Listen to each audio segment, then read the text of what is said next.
Simple কুকিংয়ে সবাইকে স্বাগতম। আজকের রেসিপিতে থাকছে ছোলার ডালের পোলাও। বিভিন্ন ধরনের পোলাও আমরা খেয়ে থাকি, তবে এই রেসিপিটি অন্যান্য পোলাওয়ের থেকে কিছুটা ভিন্ন রকম আর ভিন্ন ফ্লেভারের। তেমনি এটি তৈরি করাও খুবই সহজ। এই পোলাওয়ের সাথে আমি সার্ভ করেছি চিকেন ঝাল রোস্ট। এই চিকেন ঝাল রোস্টের রেসিপিটি আমার চ্যানেলে ভিজিট করলে আপনারা পেয়ে যাবেন। তো চলুন দেখে নেওয়া যাক আজকের রেসিপিটি। এই জন্য ছোলার ডাল নিয়েছি 1 কাপ। 2 থেকে 3 ঘন্টা আমি ভিজিয়ে রেখেছিলাম। এরপর 2 কাপ জলের মধ্যে আমি এটাকে সিদ্ধ করে নেব। এতে দিয়েছি সামান্য পরিমাণ লবণ। এমনভাবে সিদ্ধ করতে হবে যাতে ছোলার ডালটা ভালোভাবে সিদ্ধ হয়, কিন্তু একদম গলে যাবে না।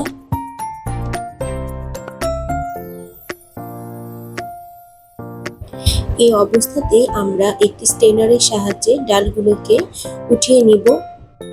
ভালোভাবে জল ঝরিয়ে আমরা অন্য একটি পাত্রে ডালগুলোকে উঠিয়ে নিব। পোলাওয়ের জন্য নিয়েছি আমি মেজারিং কাপের 1.5 কাপ পরিমাণ চিনি গুঁড়া পোলাওয়ের চাল। খুব ভালোভাবে ধুয়ে জলটাকে ঝরিয়ে নিয়েছি। পোলাওতে দেওয়ার জন্য কিছু গোটা মশলা আমি এখানে ব্যবহার করব। এর মধ্যে আছে দারচিনি, 3-4টে এলাচ, 4-5টি লবঙ্গ, কয়েকটা তেজপাতা আর কিছু গোলমরিচ আর সামান্য পরিমাণ জয়িত্রী। এখানে জয়িত্রীটা অবশ্যই ব্যবহার করবেন। আর স্পেশাল মশলা হিসেবে আমি এখানে দিচ্ছি চিকেন স্টক।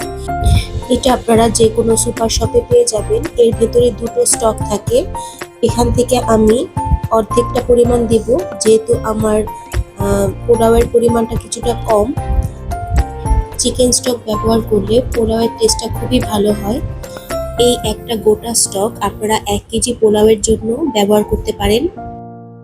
একটি কড়াইতে 1/4 কাপ আমি সাদা তেল গরম করে তাতে 1/2 কাপ পরিমাণ পেঁয়াজ কুচি দিয়ে কিছুটা ভেজে নিব। 2-3 মিনিট হালকা ভাজার পর যোগ করছি গোটা গরম মশলা আর তেজপাতা।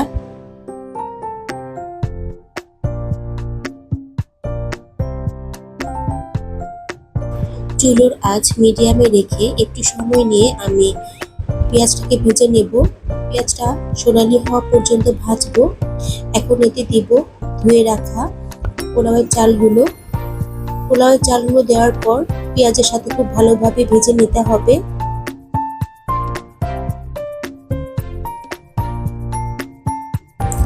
চালগুলোকে খানিকক্ষণ ভাজার পর এতে দিচ্ছি 1/2 চা চামচ রসুন বাটা আর 1/2 চা চামচ আদা বাটা। আদা বাটা রসুন বাটার সাথেও চালগুলোকে খুব ভালোভাবে ভেজে নিতে হবে। যখন চাল ভাজার থেকে খুব সুন্দর গন্ধ বের হবে আর চালগুলো বেশ ঝরঝরে হয়ে আসবে, তখন আমি এতে দিব সেদ্ধ করে রাখা ছোলার ডাল। ছোলার ডাল দেওয়ার পর সেগুলোকেও চালের সাথে খুব ভালোভাবে খানিকক্ষণ আমি ভেজে নিব।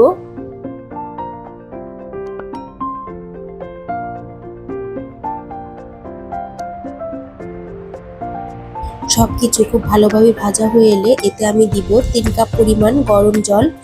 যেহেতু আমি 1.5 কাপ চাল নিয়েছি, তাই আমি এখানে জল দিচ্ছি 3 কাপ। আর ডালটা সেদ্ধ করাই ছিল, সেজন্য ডালের জন্য এক্সট্রা আমি জল দিচ্ছি না। এতে দিচ্ছি আমি 1/2টা চিকেন স্টক আর কয়েকটা কাঁচা মরিচ।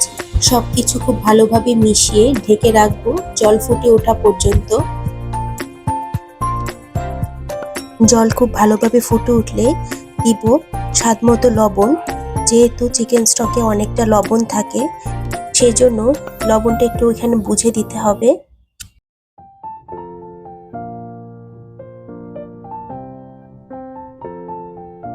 ফিরে এলাম 5 থেকে 7 মিনিট পর। জল শুকিয়ে চালটা অনেকটাই ফুলে উঠেছে। সবকিছু ভালোভাবে নেড়ে ধিমে আঁচে আমি 10 মিনিট দমে রাখবো। দমে দেওয়ার আগে আমি এখানে দিচ্ছি 1 টেবিল চামচ পরিমাণ গুঁড়ো দুধ। গুঁড়ো দুধ দিলে খেতে যেমন টেস্টি হয়, ঠিক তেমনি পোলাওয়ের চালগুলো খুবই নরম আর ঝরঝরে হয়। ভিডিওটি ভালো লাগলে অবশ্যই আমার চ্যানেলটিকে সাবস্ক্রাইব করে আমার পাশে থাকবেন। আর পাশে থাকা বেল বাটনটিকে অবশ্যই প্রেস করে দিবেন। আর লাইক শেয়ার ও কমেন্টস করে আমার চ্যানেলটিকে সামনে এগিয়ে নিয়ে যেতে সাহায্য করবেন। ফিরে এলাম মিনিট 10 পর। সবশেষে দিচ্ছি 1 চা চামচের মতো চিনি আর 1 চা চামচ ঘি। সবকিছু খুব ভালোভাবে মিশিয়ে আমি আরো 5 থেকে 7 মিনিট দমে রাখবো।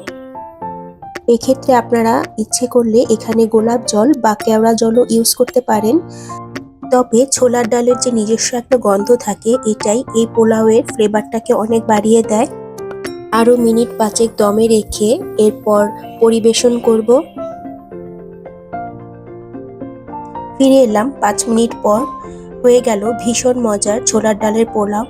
যে কোনো অনুষ্ঠানে কিংবা অতিথি আপ্যায়নে এটা আপনারা তৈরি করতে পারেন। চিকেন, মাটন বা ভেজ আইটেমের সাথেও এটা খুব ভালো যায়। অবশ্যই একবার হলেও আপনারা বাসায় এটা ট্রাই করে দেখতে পারেন। আই হোপ আপনাদের সবার খুব ভালো লাগবে। আর কমেন্ট বক্সে অবশ্যই কমেন্টস করে জানাবেন। আজ এ পর্যন্তই, ফিরবো নতুন কোনো ভিডিও নিয়ে। সে পর্যন্ত সবাই খুব ভালো থাকবেন। ভিডিওটি শেষ পর্যন্ত দেখার জন্য সকলকে ধন্যবাদ।